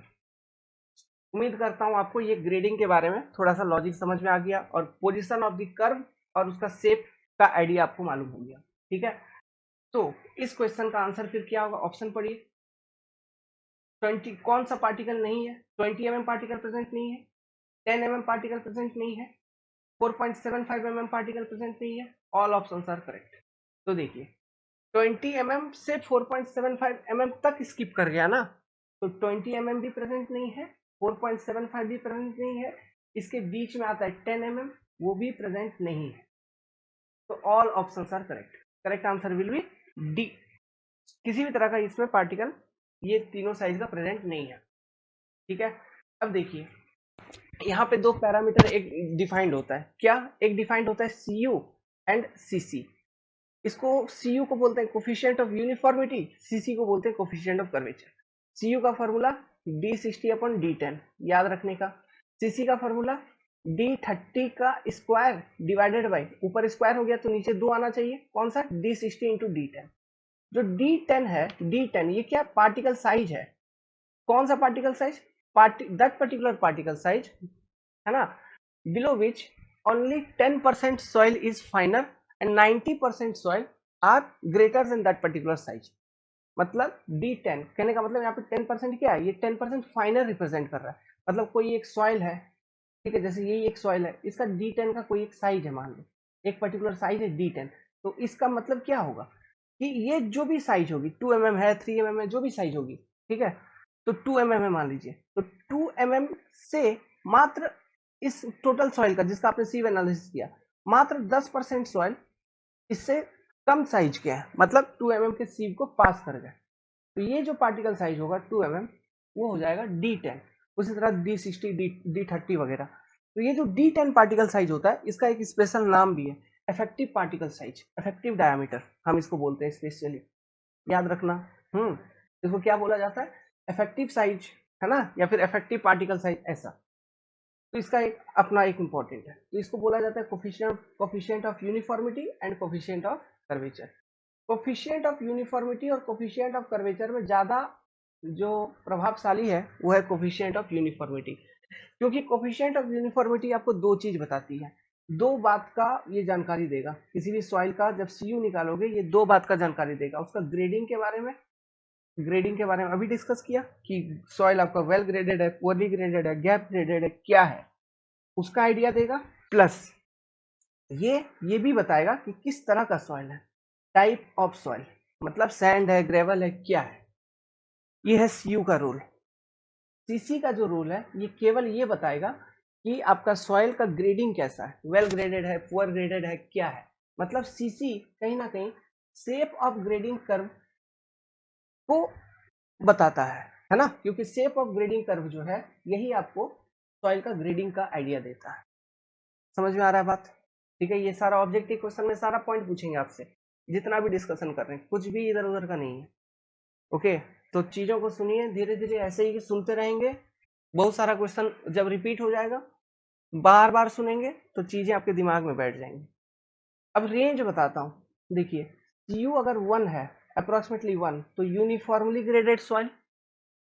अगर CU का वैल्यू ग्रेटर देन 6 है तो हम उसे बोलेंगे वेल ग्रेडेड सैंड, ठीक है। अगर CU का वैल्यू ग्रेटर देन 4 है तो उसे हम बोलेंगे वेल ग्रेडेड ग्रेवल। CC का जो रेंज होता है वो होता है 1 to 3। अगर CC 1 से 3 के बीच में है, कोफिशिएंट ऑफ कर्वेचर, तब वो सॉइल होगा वेल ग्रेडेड। और अगर CC का वैल्यू लेस देन 1 या ग्रेटर देन 3 होगा तो वो सॉइल हो जाएगी पुअरली ग्रेडिंग कैटेगरी के अंदर, पुअरली ग्रेडेड सॉइल आप उसे कह देंगे। समझ में आया यहाँ तक बात? ठीक है। अब और एक चीज, CU का वैल्यू जितना ज्यादा होगा सॉइल का ग्रेडिंग उतना अच्छा होगा, मतलब सॉइल में बहुत सारे अलग अलग साइज के पार्टिकल प्रेजेंट रहे होंगे, इसलिए उसका कोफिशिएंट ऑफ यूनिफॉर्मिटी का वेरिएशन ज्यादा है, मतलब वैल्यू ज्यादा आ गया। समझ में आ रहा है? तो ये बात ध्यान रखना, सब चीज क्वेश्चन में पूछा हुआ है। आगे बढ़ते हैं, चलिए पढ़िए, क्वेश्चन पढ़िए। ए सैचुरेटेड सॉइल सैंपल हैज, किस तरह का सॉइल सैंपल है? Saturated soil sample has dry unit weight of इतना Newton per metre cube. Gamma dry दिया है एक सॉइल का 18000 Newton per metre cube. Gamma W बता दिया है 9810 newton per metre cube. Specific gravity of soil solid 2.65।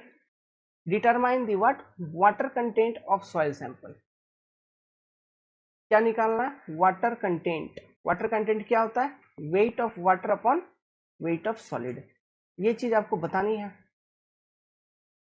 और ये सॉइल किस तरह का है? सैचुरेटेड सॉइल है। और उस सैचुरेटेड सॉइल का आपको गामा डी मालूम है, कैसे निकालोगे? देखिए हमारे पास एक फॉर्मूला है E into S equal to W into G, Sehwag वाला फॉर्मूला।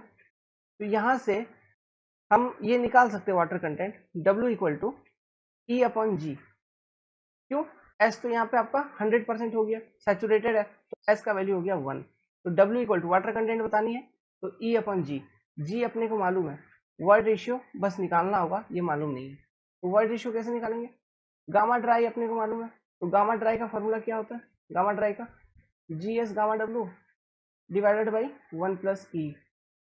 ठीक है, तो 18000 equal to 2.65 into 9810 divided by 1 plus E.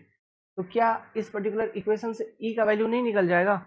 तो वर्ड रेशियो इक्वल टू कितना निकल रहा है? 0.444। ये वैल्यू निकल जाएगा वर्ड रेशियो का। तो पुट करिए water content equal to 0.444 divided by 2.65। मेरे को लग रहा है कितना आ जाएगा? 0.17 का आंसर आ जाएगा, है ना? तो this will be your answer. Simple है, इस तरह से निकाला जाएगा। तो यहाँ पे तो ये वाला फॉर्मूला यूज हो गया। और एक फॉर्मूला बड़ा काम का होता है, ध्यान रखना। गामा बी इक्वल टू होगा gamma bulk divided by 1 plus water content. ये भी फॉर्मूला बड़ा काम का आता है, ठीक है, इसको भी ध्यान रखिएगा। नेक्स्ट क्वेश्चन पढ़िए। इन सॉइल इंजीनियरिंग मतलब soil mechanics, what is the volumetric relationship that defines porosity. अरे पोरोसिटी का रिलेशनशिप क्या है? पोरोसिटी किसका ratio? The ratio of volume of air to total volume. अच्छा, ये वाला रेशियो किसका है? The ratio of volume of air to total volume, percentage air void, Na percentage, है ना? Volume of air by total volume of soil. The ratio of volume of void to total volume, this is your porosity. तो अपना answer हो जाएगा B. This is your porosity, volume of void upon total volume. The ratio of volume of water to volume of void, volume of water to volume of void, degree of saturation, DOS या फिर S percentage simply, है ना?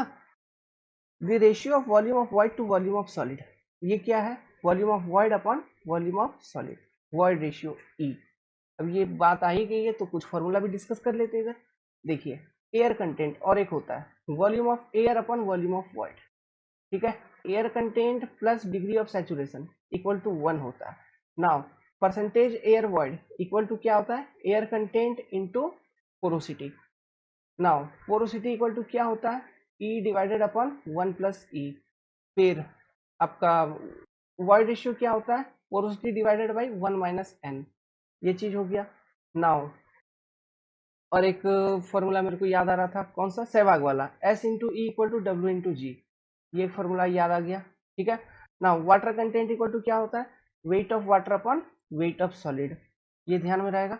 अब range बात कर लेते हैं। देखिए जो वाटर कंटेंट है, ठीक है, water content can B zero, ठीक है, water content will be greater than zero, it can be greater then 100।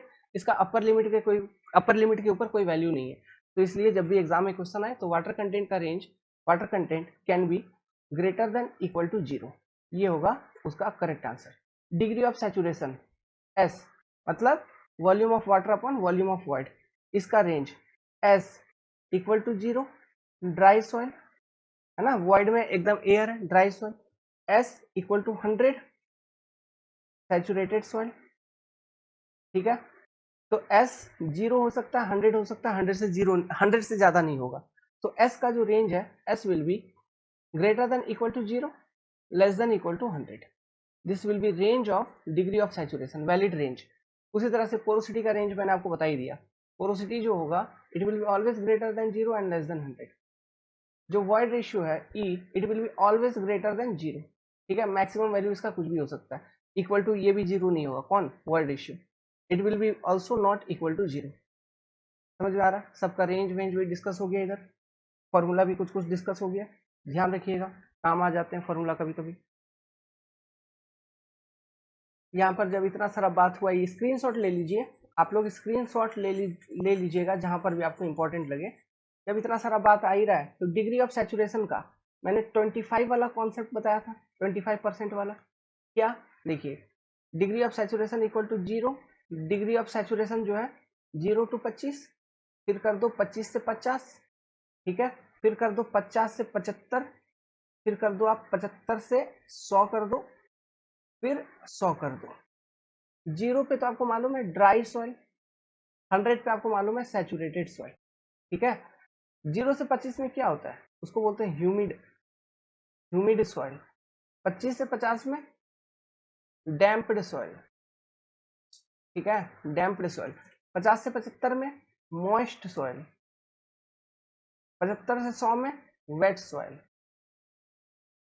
ठीक है, और 100 पे सैचुरेटेड।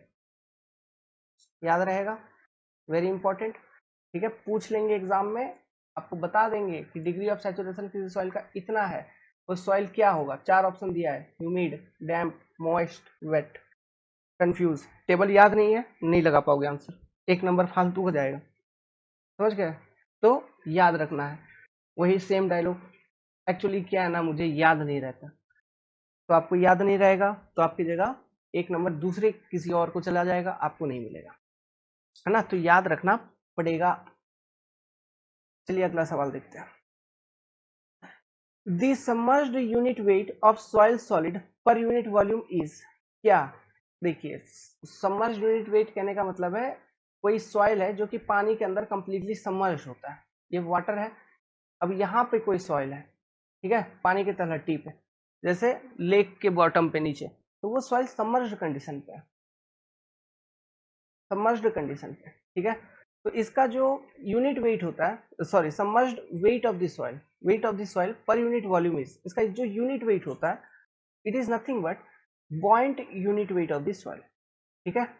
उसको क्या बोलते हैं, बॉइंट unit weight of the soil.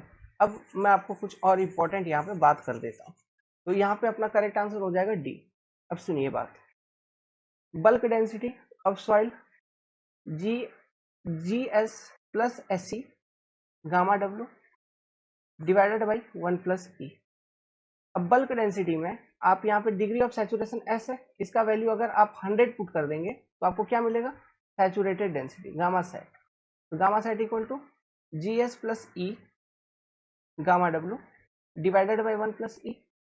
Now यही बल्क डेंसिटी में अगर आप डिग्री ऑफ सैचुरेशन 0 पुट कर देंगे तो आपको क्या मिलेगा, ड्राई सॉइल का unit weight GS gamma W divided by 1 plus E, ठीक है।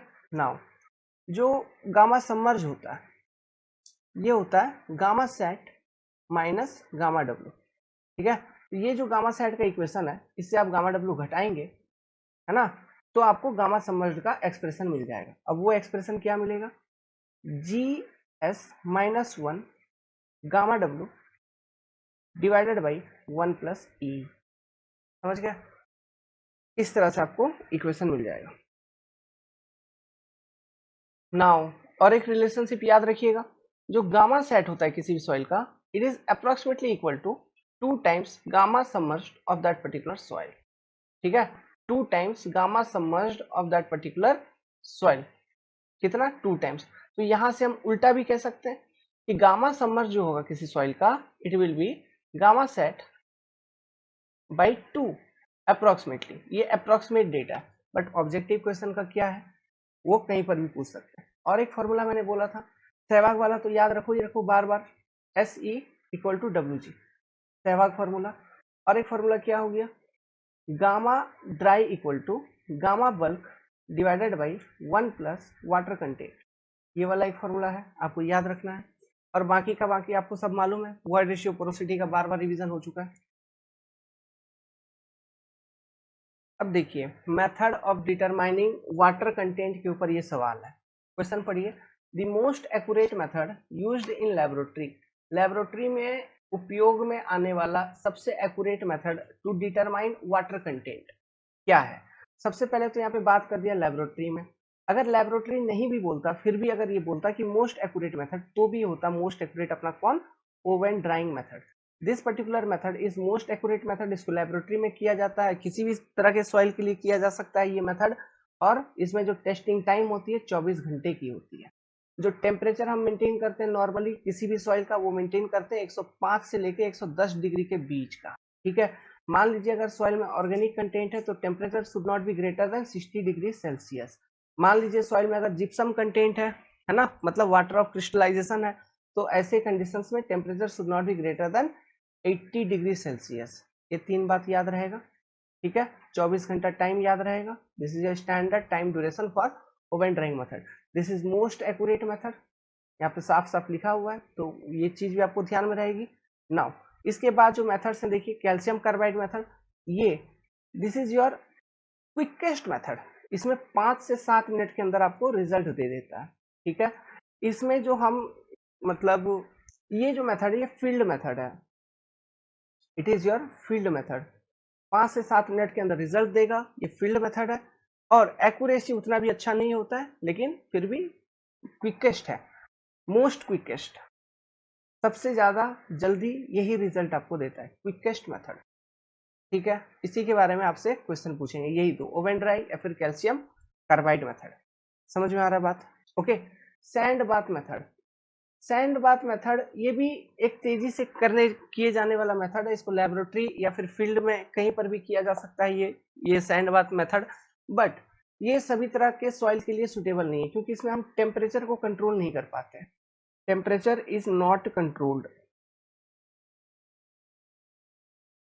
Temperature is not controlled in this particular method. तो टेम्परेचर अगर कंट्रोल नहीं है तो क्या ऐसे, तो हम कह सकते हैं कि यहाँ से जो वाटर कंटेंट का डेटा मिलेगा that will be not very much correct, है ना। तो एक्यूरेसी जो है वो बहुत कम होगी, या फिर आप कह सकते हो कि we may get erroneous data, गलत डेटा आपको मिल जाएगा, एरोनियस डेटा, है ना।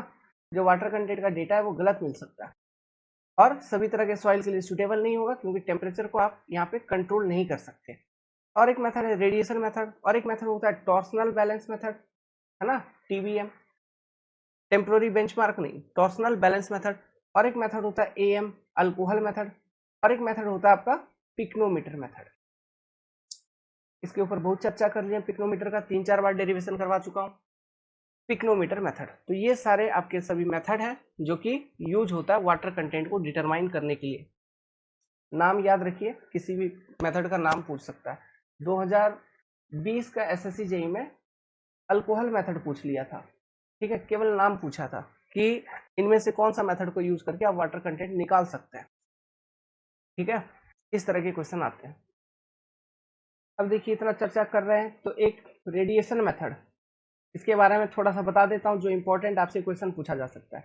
मान लीजिए कोई सॉइल है, ये एक सॉइल है, ठीक है, जस्ट मिनट मेरे को थोड़ा सा डायग्राम बनाने दीजिए। मान लीजिए ये एक सॉइल मास है, ठीक है, दिस इज सॉइल मास, जिसमें कुछ वाटर कंटेंट है जो कि आपको पता लगाना है। तो ये एक तरह का फील्ड मेथड होता है। ठीक है, ये एक तरह का कौन सा मेथड, लैब में नहीं करते इसको, ये फील्ड मेथड है। आप सीधा नेचुरल ग्राउंड है, जिस ग्राउंड का आपको वाटर कंटेंट डिटरमाइन करना है बाय यूजिंग रेडिएशन टेक्निक। तो हम यहाँ पे क्या करते हैं, दो केसिंग इंसर्ट करते हैं सम डिस्टेंस अपार्ट। दो केसिंग कौन कौन सा होगा, एक केसिंग ये होगा, ठीक है, एक ये केसिंग हो गया, एक ये केसिंग हो गया। अब ये जो फर्स्ट केसिंग है, this is your first casing and this is your second casing. ठीक है, इस फर्स्ट केसिंग में एक रेडियो एक्टिव मटेरियल होगा। इसमें क्या होगा, radio active material, radio active material, radio active material जो एग्जांपल हम यूज करते हैं कोबाल्ट 60, C60, ठीक है, कोबाल्ट 60 का यूज करते हैं। ओके, Cb60, कोबाल्ट क्या है, कोबाल्ट Cb60, कोबाल्ट 60 का इस्तेमाल किया जाता है फॉर एग्जांपल, ठीक है। और दूसरा केसिंग में एक डिटेक्टर इक्विपमेंट होती है, डिटेक्टर, डिटेक्टर क्या होती है, डिटेक्टर। अब देखिए, ये रेडियो एक्टिव मटेरियल का काम क्या है, ये ना न्यूट्रॉन्स जो होता है उसको इमिट करेगा। ये क्या करेगा, न्यूट्रॉन्स को इमिट करेगा, इमिट न्यूट्रॉन्स, ठीक है। रेडियो एक्टिव मटेरियल का पर्पस क्या है, इट विल इमिट न्यूट्रॉन्स। और ये डिटेक्टर का काम क्या है, it will collect that particular neutron, ठीक है, ये न्यूट्रॉन को डिटेक्ट करेगा। समझ में आ रहा है, ठीक है। अब सुनिए बात, यहाँ पे मॉइस्चर कंटेंट कैसे डिटेक्ट हो जाता है। यहाँ पे ये लेट्स सपोज ये वाटर पार्टिकल है, यहाँ पे मॉइस्चर पार्टिकल है, तो पानी में क्या प्रेजेंट रहता है, पानी मतलब उसका फॉर्मूला H2O होता है, ठीक है। ये जो न्यूट्रॉन इमिट हो रहा है ना, इसके पास एक सर्टेन एनर्जी होती है, क्या होती है, एनर्जी। तो हमको मालूम है कंट्रोल एनवायरनमेंट में कर रहे हैं सब चीज, तो कितना एनर्जी, कितना न्यूट्रल इमिट हुआ, कितना एनर्जी इमिट कर रहा है, सब कुछ हमको मालूम है। और ये डिटेक्टर का बेसिकली यही काम होता है कि ये जो एनर्जी है इसी को ये डिटेक्ट करता है। समझ में आ रहा है बात। अब देखिए, ये जो न्यूट्रॉन है जिसके पास कुछ एनर्जी है, वो क्या करेगा, वो ये जो वाटर का मॉलिक्यूल है ना, इसे बोलेंगे वाटर का मॉलिक्यूल। इस वाटर के मॉलिक्यूल में जो हाइड्रोजन का एटम है, हाइड्रोजन एटम, ठीक है, हाइड्रोजन एटम, इसको इससे जाके ये टकराएगा। क्या करेगा ये, इससे जाके टकराएगा। ये न्यूट्रॉन क्या करेगा, वाटर के मॉलिक्यूल में जो हाइड्रोजन एटम है इससे जाके टकराएगा और ये पानी को दो हिस्सों में तोड़ देगा। H2O को ये H प्लस आयोनाइज कर देगा, आप ये कह लो कि H plus plus OH minus के फॉर्म में लेते, सॉरी O माइनस के फॉर्म में लेते आएगा। समझ गए, 2 हाइड्रोजन आइटम का आयन प्लस 1 O माइनस का आयन। तो ये करने में इसका कुछ ना कुछ एनर्जी लॉस हो रहा है, हो रहा है। तो जितना ज्यादा एनर्जी लॉस होगा, क्या उतना ज्यादा हाइड्रोजन एटम के साथ न्यूट्रॉन आपका स्ट्राइक किया है, तो क्या जितना ज्यादा हाइड्रोजन एटम उतना ज्यादा मॉइस्चर कंटेंट सॉइल के अंदर। समझ में आ रहा है। तो अगर सॉइल के अंदर मॉइस्चर कंटेंट ज्यादा है, तो ये जो न्यूट्रॉन्स है उसका ज्यादा एनर्जी यूज हो जाएगा। अगर उसका ज्यादा एनर्जी यूज हो गया, तो जो ये जो डिटेक्टर है, जो एनर्जी डिटेक्ट करने के लिए आपने लगा रखा है, ये एनर्जी कम डिटेक्ट करेगा। समझ में आ रहा है, बस यही लॉजिक आपसे पूछेंगे, यही आपका रेडिएशन मेथड, ठीक है। तो यहां से हम कैसे रिलेट करते हैं मॉइस्चर कंटेंट को, लॉस ऑफ एनर्जी अगर ज्यादा है तो वाटर कंटेंट उस सॉइल का ज्यादा है, लॉस ऑफ एनर्जी अगर कम है तो उस सॉइल का वाटर कंटेंट भी कम है, ठीक है। तो ये चीज, तो सिंपली आपसे क्वेश्चन पूछेंगे, if detector have detected more energy, okay, अगर डिटेक्टर ने मोर एनर्जी डिटेक्ट किया तो इसका मतलब क्या हुआ, डिटेक्टर ने ज्यादा एनर्जी डिटेक्ट किया मतलब लॉस कम हुआ, तो इसका मतलब वाटर कंटेंट कम है। अगर ऐसा पूछेंगे कि detector have detected less energy, मतलब लॉस ज्यादा हो गया, मतलब वाटर कंटेंट ज्यादा है। तो क्वेश्चन आपको डिटेक्टर के टर्म्स में भी पूछेंगे। तो डिटेक्टर के टर्म्स में अगर मैं बताऊं, अगर वाटर कंटेंट ज्यादा है ना, तो जो एनर्जी डिटेक्ट करेगा, एनर्जी ये कम डिटेक्ट करेगा। अगर वाटर कंटेंट कम है तो एनर्जी ये ज्यादा डिटेक्ट करेगा। समझ में आ गया, ये डिटेक्टर के टर्म्स में। और लॉस ऑफ एनर्जी के टर्म्स में, ये लॉस ऑफ एनर्जी ज्यादा, वाटर कंटेंट ज्यादा, loss of energy come, water content come. This is your radiation method. ये फील्ड मेथड है, this is also field method. समझ में आ गया बात, ठीक है। और बाकी देखिए टॉर्सनल बैलेंस मेथड, इन सब मेथड में क्या होता है अंदर, वो तो मैंने पढ़ा दिया आपको। इन सब मेथड के अंदर अंदर अंदर का बात तो मैंने आपको क्लासेस के दौरान पढ़ा ही दिया है। बस नाम याद रखिए, अंदर ज्यादा पॉइंट नहीं पूछेंगे। हाँ, इसमें आपको पॉइंट पूछ सकते थे, ये वाला एनर्जी के बारे में, इसलिए मैंने आपको यहाँ पे हाईलाइट करवा दिया।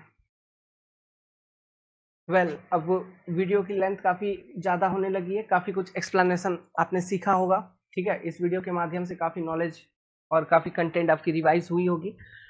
ठीक है, अगर वीडियो पसंद आ रहा है तो वीडियो को लाइक कर दीजिएगा। और हमारे पास कंप्लीट सिविल इंजीनियरिंग आप सीखना चाहते हैं तो फी है मात्र 3500 रुपये अभी फिलहाल। एनरोल कर लीजिए, एंड्रॉयड ऐप कॉन्सेप्ट डिकोडर आप डाउनलोड करिए और हमारा नंबर यहाँ पे फ्लैश हो ही रहा होगा 7008420353। इस नंबर पे संपर्क करिए। देखिए हम सिंपल है, हम टीचर है, हमको दिखावा नहीं करना है। आप पढ़ाई करेंगे, एग्जाम आपका निकलवा देंगे, इतना दावा हम जरूर करेंगे। ठीक है, चलिए आगे बात किया जाए।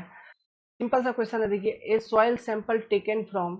देखिए कोई भी क्वेश्चन हो ना, उसको आप पहले यही बोलो सिंपल सा क्वेश्चन है। क्वेश्चन पढ़ना है क्योंकि हमको चीज आता है, कॉन्सेप्ट हमको मालूम है, जो भी क्वेश्चन पूछेगा सॉल्व करेंगे।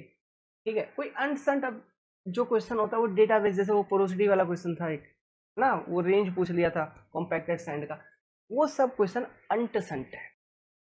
समझ गया बात? ठीक है, इस ये सब क्वेश्चन सिंपल है, कॉन्सेप्ट आता है, न्यूमेरिकल है, सॉल्व हो जाएगा। पढ़िए, a soil sample taken from the field has specific gravity इतना, मतलब कोई सॉइल है जिसका स्पेसिफिक ग्रेविटी दिया है 2.5, उसी सॉइल का वॉइड रेशियो आपको दे दिया 0.75। The water content required to fully saturate this soil at void ratio is, मतलब इस पर्टिकुलर वॉइड रेशियो पे, इस पर्टिकुलर वॉइड रेशियो पे इस सॉइल को कितना वाटर कंटेंट चाहिए ताकि ये सॉइल का जो डिग्री ऑफ सैचुरेशन है ये 100% हो जाए। यही क्वेश्चन पूछा है ना। तो वॉइड रेशियो इक्वल टू क्या होता है, volume of void upon volume of solid. पहले तो ये देखिए, तो इसका मतलब क्या हुआ, अगर आप टोटल वॉल्यूम ऑफ सॉलिड निकालेंगे, volume of solid sorry total volume of soil, इस सॉइल का टोटल वॉल्यूम अगर आपको बताना है तो ये टोटल वॉल्यूम क्या होगा, volume of void plus volume of solid, है ना। तो यहाँ से ये जो वॉइड रेशियो का इक्वेशन है, यहाँ से देखिए आप क्या, volume of void upon volume of solid, तो यहाँ से आप ये बता सकते हैं कि जो वॉल्यूम ऑफ वॉइड है वो क्या है, E into volume of solid. ठीक है, मतलब 0.75 इंटू वॉल्यूम ऑफ सॉलिड, ऐसा। तो यहाँ पे हम लिख सकते हैं 0.75 into volume of solid plus volume of solid equal to 1.75 into volume of solid. ठीक है, ये होगा आपका total volume of the soil. खैर ये चीज मैं क्यों कर रहा हूँ, हमको तो ये करने का भी जरूरत नहीं है, हमारा आंसर तो ये सहवाग वाला फॉर्मूला से निकल जाएगा, S into E equal to W into G. सोचिए जरा, एस बोल दिया है कि water content required to fully saturate the soil at this particular void ratio. ठीक है, तो एस का वैल्यू 1 पुट कर देना है, तो 1 into 0.75 equal to water content हमको चाहिए corresponding to fully saturated condition into gravity का वैल्यू आपको मालूम है, सॉरी ये स्पेसिफिक ग्रेविटी का, हाँ इसका वैल्यू आपको मालूम है 2.5, water content equal to 0.75 divided by 2.5 into 100, percentage में पूछा कितना आ जाएगा 30%, सीधा का सीधा आंसर है ना। ये मैं वॉल्यूम वॉल्यूम क्यों निकाला था मालूम नहीं। अच्छा, मैं वो दूसरा अप्रोच सोचा था, ये इक्वेशन मेरे दिमाग से उतर गया था। तो ये कभी कभी ऐसा भी होता है, ठीक है, कभी कभी ऐसा भी होता है, मैं देसी तरीके से निकालने का कोशिश कर रहा था, सीधा का सीधा ये इक्वेशन आप डालो, यहाँ से निकाल लो आंसर, है ना, कोई देसी वैसी तरीका जाने की जरूरत नहीं है। ओके, और वैसे भी मैं कुछ भी देसी तरीका अपनाता, फाइनली जाके ये सहवाग वाला इक्वेशन को डिराइव करता, यही लॉजिकल रिलेशनशिप बनती है ना, किसी भी तरह से किसी भी एंगल से, फिर यहाँ से ये वैल्यू निकल के आती। सो कभी कभी जो अपना फॉर्मूला है वो याद रखना हमारे लिए फायदेमंद होता है। ठीक है, so with this I am ending this particular video here only. अगर आपको ये क्लास पसंद आई हो तो लाइक कर दीजिएगा, चैनल को सब्सक्राइब करिए। तो ये जो क्लासेस हैं ये आपके दोनों एग्जाम के लिए मदद करेंगे, कौन कौन से आपको मालूम ही है, एसएससी का या फिर कोई भी जेई लेवल का एग्जाम जो भी है आप दे रहे हैं, उन सभी एग्जाम के लिए ये क्लासेस आपके लिए हेल्पफुल है, क्योंकि यहाँ पे आप देख ही पा रहे हैं हम चीज़ों को कितना एलाबरेटली एक्सप्लेन कर रहे हैं आपके लिए। ठीक है, तो अभी फिलहाल क्लास बनाते बनाते 3 बज गए सुबह के, तो ये क्लास आप कल सुबह देखोगे। मैं अब जा रहा हूँ सोने के लिए, अब हम लोग मिलेंगे कल शाम में 5 बजे, क्योंकि ड्यूटी जाएंगे, फिर उधर से आएंगे, फिर 5-6 बजे के आसपास फिर वीडियो बनाएंगे, रात में आपको फिर एक वीडियो देंगे। ये वीडियो अभी बना दिया, कल दिन भर आप इसको एंजॉय करिए, देखिए, सीखिए, लर्न करिए। ठीक है, ऑल द बेस्ट।